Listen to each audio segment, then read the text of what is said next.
Folks are going to funnel in, but I would like to introduce Hannah Blackburn, our Managing Director of Commerce and Retail Media. Hannah, this floor is yours.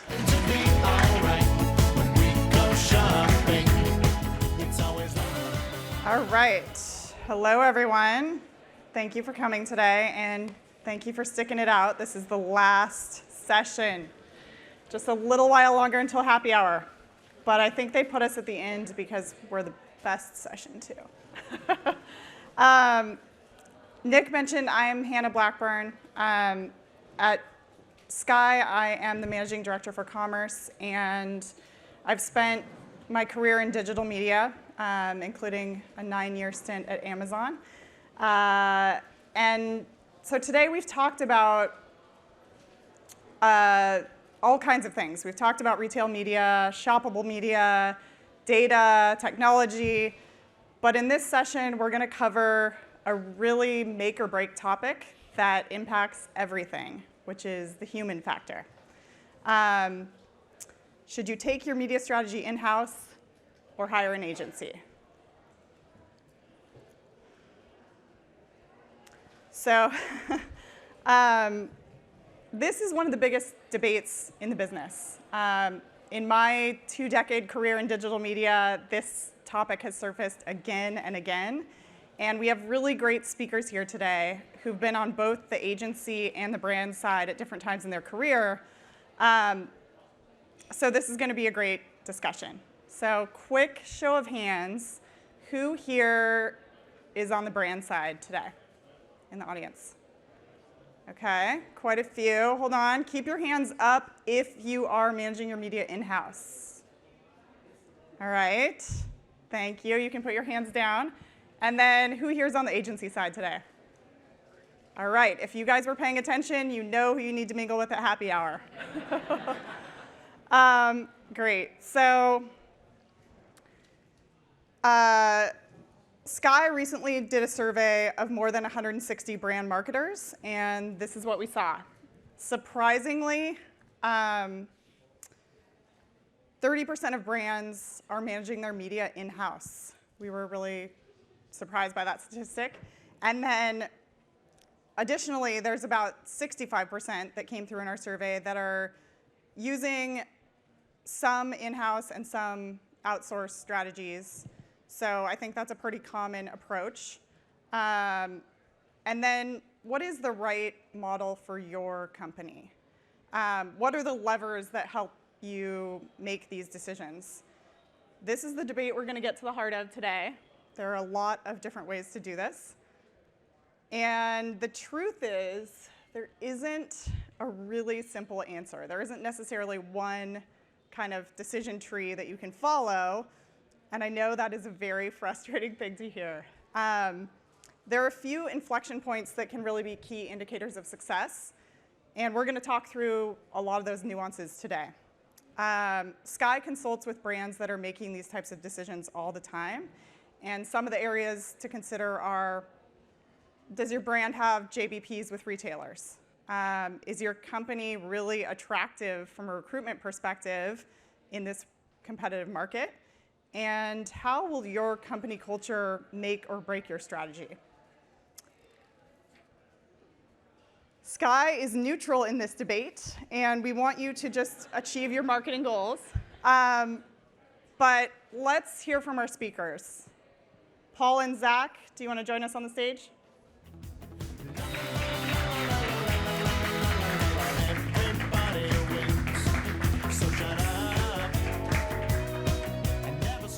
All right, thank you. So I'll have both of you do a quick intro before we get started and tell us a little bit about what side of this debate you're on. Zach, do you want to kick us off? Sure, I'll kick it off. Hey guys, Zach Weinberg. I lead e-commerce strategy over at Reprise Digital, obviously representing the outsourced side of the debate today, and very excited to maybe put up some dukes over there, Paul. What do you think? It should be rich. Paul? I'm Paul Gelb. I oversee the in-house ad buying team at Bayer across all of our digital channels and our partnerships as well. And I'm not here to tell you to do one thing or the other, but unlike marketers and politicians and salesmen, I don't have a cure-all for you. But hopefully by the end, you'll have a better understanding of when it's right for you to do in-house versus not. Okay, I think they will. So Paul, let's go back to 2017 when Bayer made the decision to bring media in-house. What factors led to this decision, and who was involved in the decision-making process? Did everybody agree? How did that work out? Everyone always agrees at Bayer all the time on everything we want to do. So just from hiring me, there's clearly, I think, desire for change in parts of the company. My narrative, my background, my history, not someone that you normally bring in just to keep the ship on that same path. It's normally about change, whether it's a turnaround or a new area of growth. Fairly quickly, we had a lot of success managing our agency and doing things slightly differently. And we had built up a lot of trust on how we were doing it. We made everyone conversant in how to technically buy and add marketplaces and really what was going on behind the scenes, and had a ton of transparency and did a ton of legwork. And so pretty quickly they started to ask us questions about, should we be bringing things in-house? How can we lean into this more? But we were still part of a pocket of that organization. So normally these decisions aren't probably as cinematic or dramatic, but we actually got the opportunity to meet with both the US CEO and global CEO, and started having conversations with them about, do you understand microeconomics, auction theory, all this messaging that we wanted to give them. We had a 5-meeting plan. Really smart and supportive leadership had come in, and they started to ask 3 questions, and we shut our computer and we said, we're canceling this 4 other meetings. We got into a discussion about what is the upside, why should we do it, why should we not? And from that moment on, we had leadership saying, tell us what you need and what you could do, and we're going to find a way to get it done. Now, the rest of the organization were not in that room, so we had to spend a lot of time in actually winning everyone's trust down to sales. And at one point, we said, hey, we told you how we would do it, but we also told you how we would know quickly if we made a mistake. And we showed them how we were totally missing out on this really high-value segment of a brand's audience in the sales. And we said, we're going to make this change, and we expect these SKUs to actually grow. The high pill count, form factors, the highest price is actually our most valuable consumers, and we've been missing them. But moving forward, you're going to see something different. And literally within 10 days, we had calls from sales, the Walmart team, the Target team, et cetera. Are you seeing what I'm seeing? And we said, yes, it's kind of crazy, but we saw almost like popcorn, our dashboard of green, those exact SKUs go up. So that transparency, accountability, that legwork, as well as being fortunate enough to have leadership and a culture that's supportive was really what turned things around. Yeah, that's a really powerful story. I feel like I could talk about more details of that for a long time, but just to keep you honest, what do you still outsource? So our linear TV, we still use an agency for, and our creative, we use a couple of agencies for that as well. We are actually working in a much more collaborative, integrative way with our linear TV, and actually the most exciting project that I'm working on now, and how we're coordinating our planning and our buying across it that isn't necessarily your traditional way of from TV extend on, but really partnerships and how we're looking at both sides of things. Okay, great. And Zach, so a big argument for brands bringing their media in-house is the need or the sentiment that teams need to be closer to the business. So how is an agency like Reprise working with brands to overcome that challenge and get closer to your clients' businesses? Well, there are a couple ways that we like to do that. Many agency folks probably in the audience have similar setups internally where we do like to many times embed teams within the brands at the brand sites, and that does bring them physically closer to where they are. But that doesn't necessarily always translate into the intelligence. And so there typically will always be a consumer insight strategy session first, where that is not just sharing of PowerPoint decks, but going as deep as possible into the consumer to understand how are the brands talking to their consumer, what's their strat plan for the upcoming year, what does their 3-year plan look like, so that we're not just thinking about media silo only, but we're actually thinking about their total business. We're thinking about profitability margins, we're thinking about who are their top customers, and how does that change when it comes to the way those customers speak to their own consumers. And so that intelligence that we try and gather as much as possible as we are building our plans and using it to then optimize the plans as we're flighting media, that really allows us to get a lot closer to their business, but also at the same time be together with them as their business changes and as they come out with newer innovations year over year and extensions. Okay, I'm going to push you with a tough one here. Okay. What is something that you think brands are doing wrong that makes it really challenging for you to be successful? I don't know that brands are ever wrong. But I think we always, I don't want to be as absolute. I think brands, we all have room for improvement, right? We all have sort of development opportunities where we can do things better, where we can learn from mistakes. We were saying last night that I always feel that experience is a collection of mistakes. And so as you make those mistakes, you really do get to improve performance, but also improve relationships. And so one of the ways that we try to push our clients is by allowing or helping them identify a ring-fenced budget that allows us to build trust with them. So reaching out into an area that they might feel a little bit uncomfortable with, maybe that's a new publisher partner, maybe that's a different way of measuring a certain campaign, but allowing us to build that trust not just with the core competency that they've obviously hired us for, but allowing us to say, this is something totally new. We know that it's totally out of your comfort zone. It's going to be very ambiguous for a little bit of time, and we may not get it right at first, but allow us the trust to prove to you that we can learn and that we can build on that over time. And I think that's where we'd love to see a lot of our clients start to extend a little bit more. So willingness to fail, because if you don't take those types of steps, you're never going to see really great results. But also trusting that that failure is not penalized. I agree. That's sort of like that safe space, right? The psychological safe space that we talk about. Yeah, that's great. So Paul, I'm going to come back to you. Insourcing isn't something that you can just do overnight. So talk a little bit about how you planned for it and what did the process look like? How long did it take? We don't really look at it as having an end date. I think bringing things in-house and what we see as the potential and what we could do with it and all the ways that we can apply it is something we see as ongoing and never-ending cycles of improvement and iteratively getting better and better at what we do and applying it to more and more areas. That said, we definitely want to make sure that we prioritized having the best talent, and we didn't want to have to hire everyone immediately. So we had a transition agency help us out for a year to be able to hire at our pace and find the right fits for us. And then once we got actually more investment and more scope, there was more heads we had to hire. And so second year of leveraging them again as we kind of grew faster than we had heads to actually support. So it's been a 2-year process, maybe 8 if you count the next 2 years for COVID and everything that happened with that, particularly in the self-care space. With what was going on in the world. Okay, thank you. So Zach, you previously worked at Reckitt. I did. Does some of what Paul's saying sound similar to the process that you guys went through? It definitely is familiar.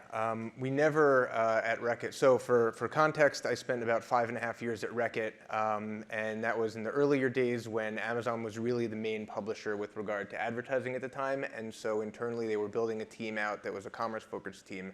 And so I sat on that team buying paid search on Amazon, and as it sort of grew, we expanded a little bit, but it really never was to the point of the technological sophistication that Paul has built on that side of the house. Yeah.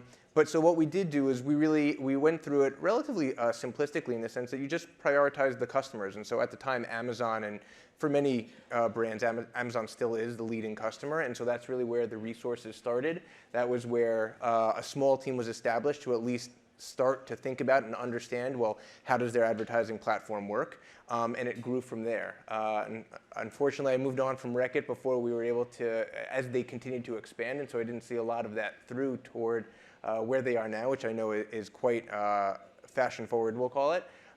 But it was, I think, when you think about building a team, you always want to sort of dip your foot in the water first and see how that goes. And I think, to your point, Paul, it's never finished. You obviously are building over time, and you continue to improve on it. Yeah, I think that's fair. So coming from the agency perspective, though, this is another tough one to answer, but is there ever really a right time, in your view, for a brand to insource? Well, so going back to the Reckitt piece, that's where we fell down a lot when we needed to think about a new customer that was coming online with an offering, and we needed to figure out, well, how are we going to allocate our internal resources to start learning about this platform or to start buying on this platform? And so that's where leaning on your agency that has the speed and the scale to be able to do that really quickly is obviously very advantageous. Okay. So no flags that you would give for when you should consider?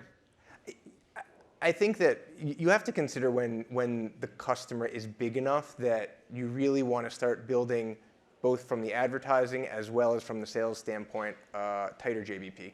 That's really when I think that some of those conversations start to happen, whether that's actually bringing existing agency resources to sit within the brand teams or actually building that team in-house internally. What I've seen with a couple clients is that they'll start to move forward with consulting before they actually give more of the outsourced piece, if they're starting to think about that way. I've never seen it go the other way yet, where they've brought someone in-house and then decided, no, we're gonna go back the other way. Yeah. Okay. Paul, talk a little bit about, I thought there were some really interesting insights as we talked about this session that you had around something that really surprised you in the in-house journey. What hurdles did you come up against? What came out that you were surprised by? Sure. So when we look at anything, whether it is a media channel or bringing things in-house, there's really two levels that we look at. So what's the ceiling and potential for doing that? So we walked into a lot of times brands saying, oh, Facebook doesn't work. And when we looked at it, say, that's not necessarily what happened here. It is our execution, and we have to be accountable for that on that channel didn't work. That's all we know right now, but clearly there's a lot of money going in there, so there's definitely the potential that the ceiling is higher, and we probably haven't hit that. So the execution side of bringing things in-house is what we really were thinking a lot about and tracking and looking at it. And the media execution side went a lot easier than we had thought. The amount of brands and brand managers who were just traditional TV, had an agency, were so comfortable in that, how quickly once we were able to show results and create these processes and trust, how quickly they were in support of it. That surprised me. On the other side, just how much work the agency did for us in things like billing, how much we would need the rest of the organization to move forward for us to scale and execute as we want. The administrative tasks when you're working for a company that is 200 years old and started in the Industrial Revolution, even a company like Bayer, which the culture of data and science and innovation has IT and HR and a bunch of parts of that organization that have not moved and changed as fast as media has. And so that was something that I think we didn't realize we would need to do as much work to have it move to turn the ship. Yeah, I think that's a really interesting insight. It's easy to get hung up on the idea that we can put somebody on this specific thing and maybe make performance go better, but there are really a lot of huge, unwieldy, not very sexy things that agencies do handle as well. You could get the best results from your media, but if you don't pay your bills and they shut you off, it's not going to matter. Yeah, definitely. So, Zach, what have you seen as some of the biggest, challenges when brands are trying to make these types of decisions? Whether to insource or to outsource? Yeah. I think it's recognizing when is that moment to start having the conversation, like we've been talking about.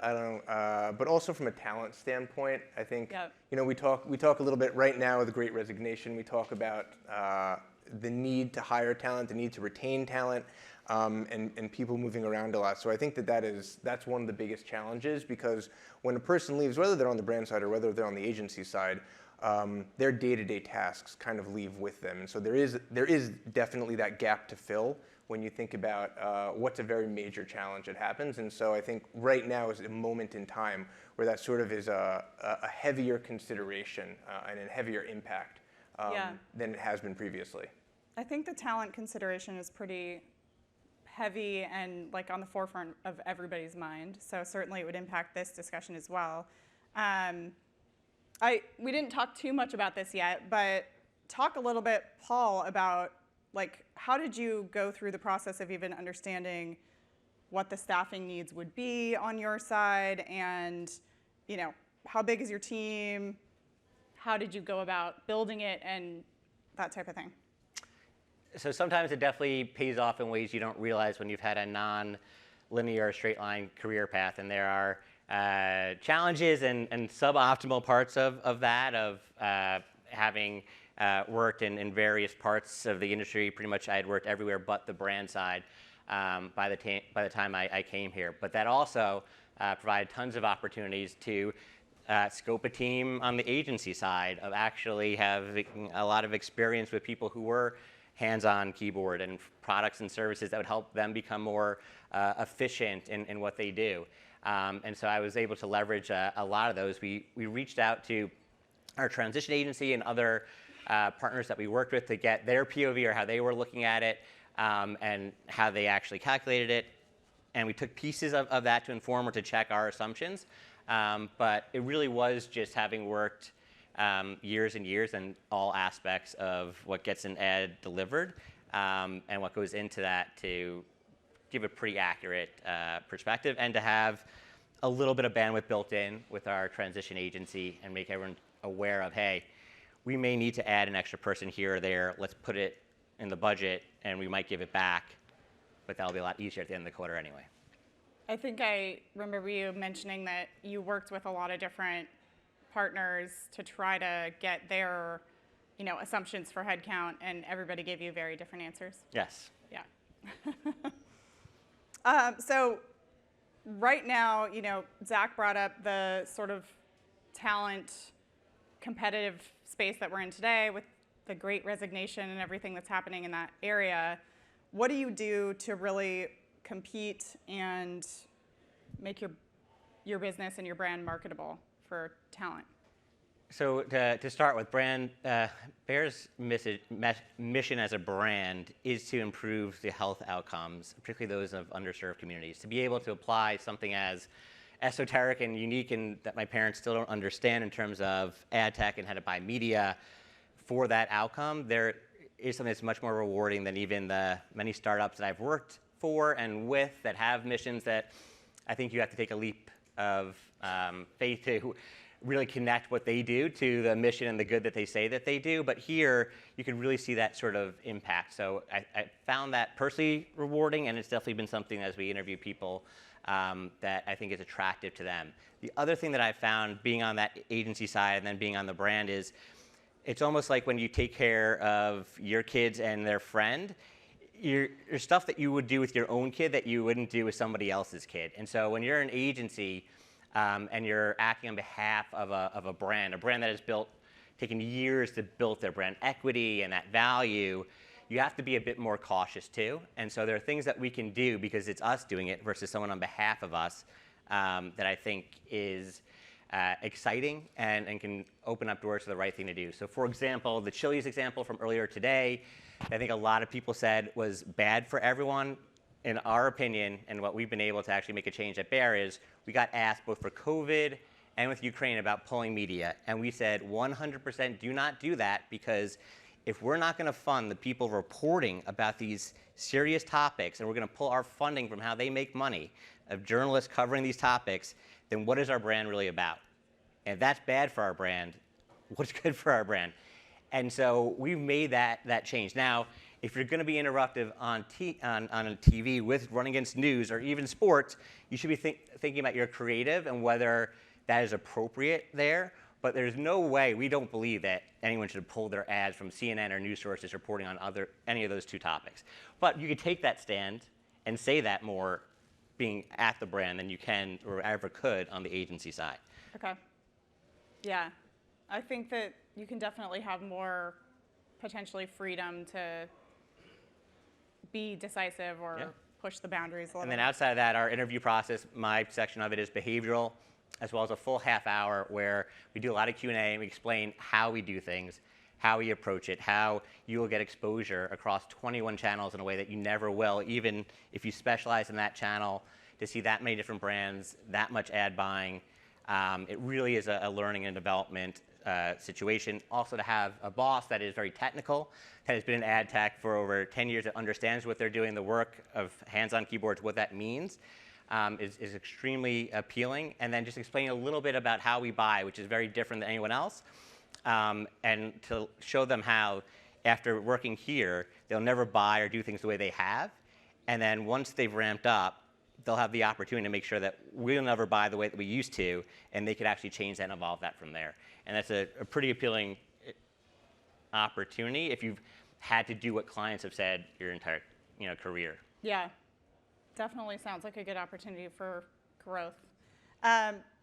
Zach, same question to you. Same question, So, sure. yeah, how are you attracting talent and, I staying think competitive? so. One of the main ways that we like to elevate what we do within Reprise, within IPG, is a lot about the internal culture and the fun that really is sort of generally applied to agencies, but really actually is fun when you're inside the doors. And so, talking a lot to the work relationships that you have, our friend relationships, and that those actually expand on a day-to-day basis as you sit in the office. And so as you work with your counterparts, it's much more like a family in that sense. And so we do like to talk about that a lot, especially when it comes to, we're going back to the office in a couple of weeks, which I'm quite excited about. As much as it's exciting to be here on stage too, just in person. And so with that comes all of sort of the we'll call them fringe benefits that were within the office that we previously had. So the beer garden on the 4th floor or the pool table on the 8th floor. There are things like that you find in the agency world that make it a lot more fun to work. And so we like to talk about all of that, but that's really more on sort of like the quote-unquote out-of-work part of the fun. The in-work part of the fun is the speed of learning that we try to talk up to our talent. That really is an opportunity with so much going on and so much change. The pace of change is just so fast that anyone who's coming in the door is going to learn extremely quickly. They're going to be faced with a lot of challenges, and we're going to put a lot on their plate from the very beginning and give them that long leash to run with things. And so I think knowing that you'll have that kind of ownership when you come in the door from day one is something that is quite motivating for a lot of people, and so we like to talk about that as well. Yeah. Yeah, I think the kind of attracting folks that are excited about constantly learning and constantly being faced with new challenges is very critical in this space today. I mean, we've talked about it a little bit throughout all of these sessions, but there's so much changing all the time and new, publishers entering the space, and so it's definitely important. From a behavioral standpoint, I think that you make a good point. It's important for whenever we do interviews with candidates, it's important to understand, similar to the point I made earlier about their willingness to fail themselves. So not just the business's willingness to sort of test and learn, but an actual candidate's willingness to go out of their comfort zone, be okay with something not necessarily being produced that is 100% accurate, but being able to stand up and defend at least, well, this was my rationale, this is why I made these choices, and I thought it was right because of X, Y, and Z.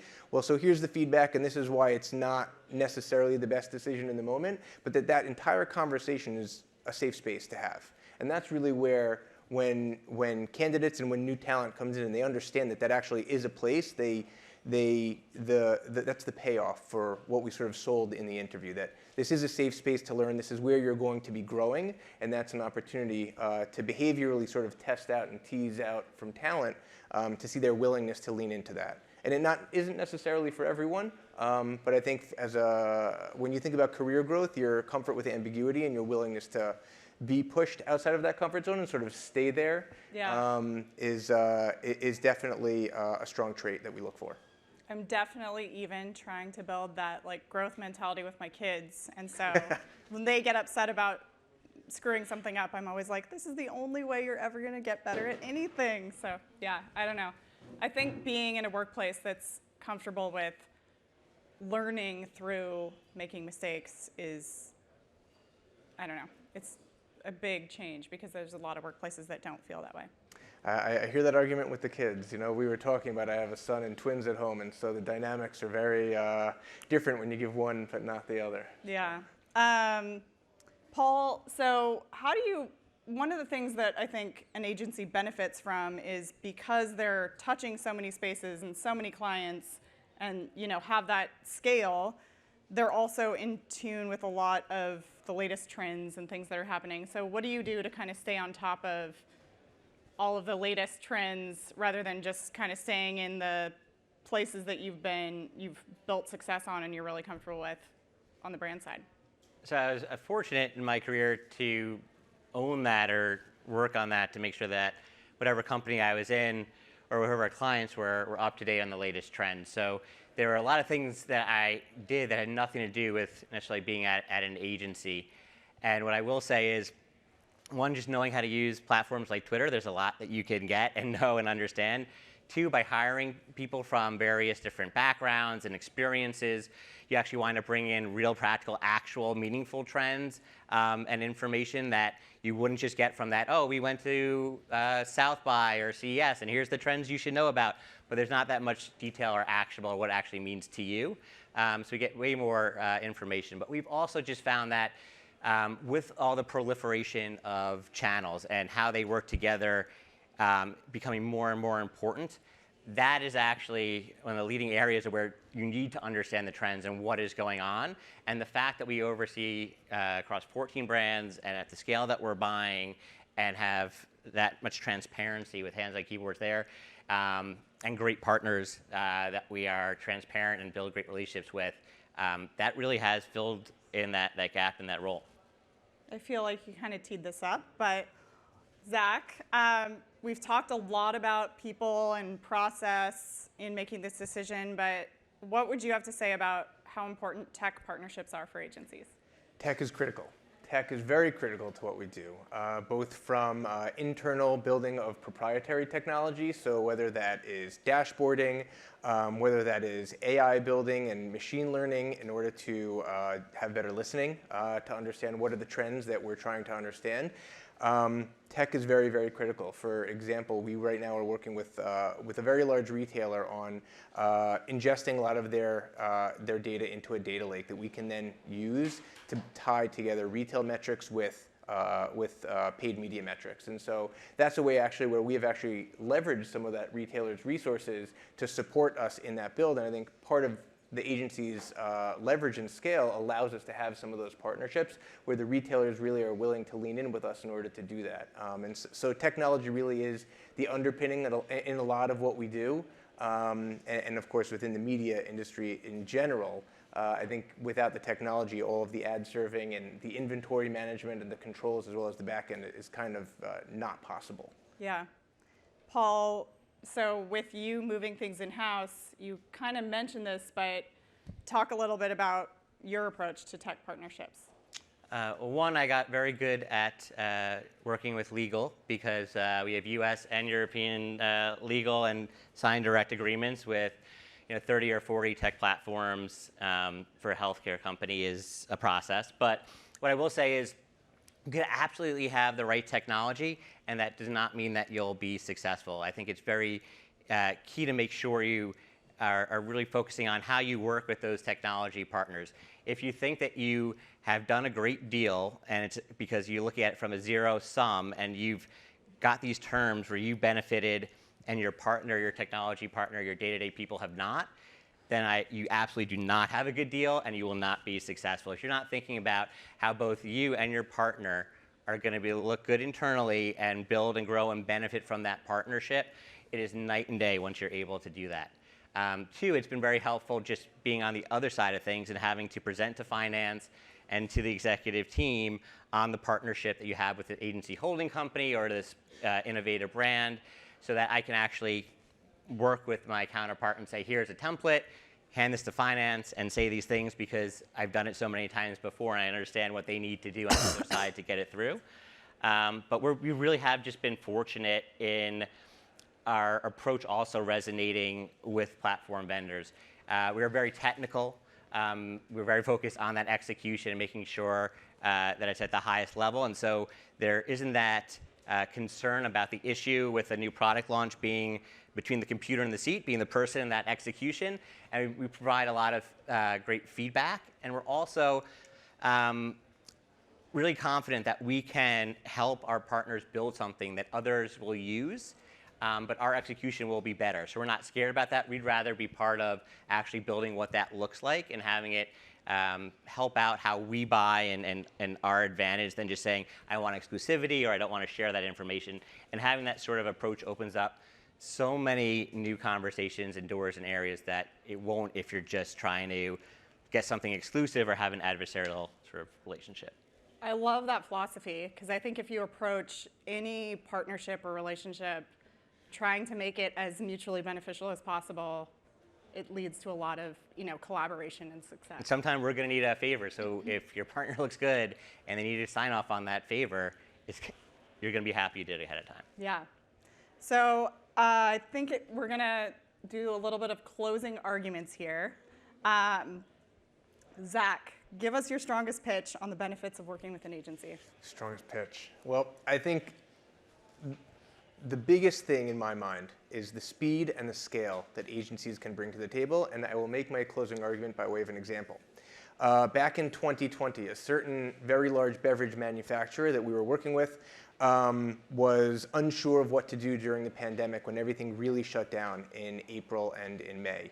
And it was a very critical time, particularly here in the US. And so their distribution, which was obviously very important to be in person, in store, took a significant hit. And so they really didn't know what they were going to do at the time. And so within a very short time frame, specifically 10 days, our team was able to mobilize to fluidly move their budgets and set up advertising across 7 different retailers in that short of time, allowing them to continue that visibility. And so that's something where we had the relationships built in with those retailers already. We had the teams that were able to put those accounts in place, and we had the counterparts at those retailers that allowed us to facilitate those conversations and to enable the speed at which to activate. So from an outsourcing standpoint, I think that's really where agencies have a very strong foothold.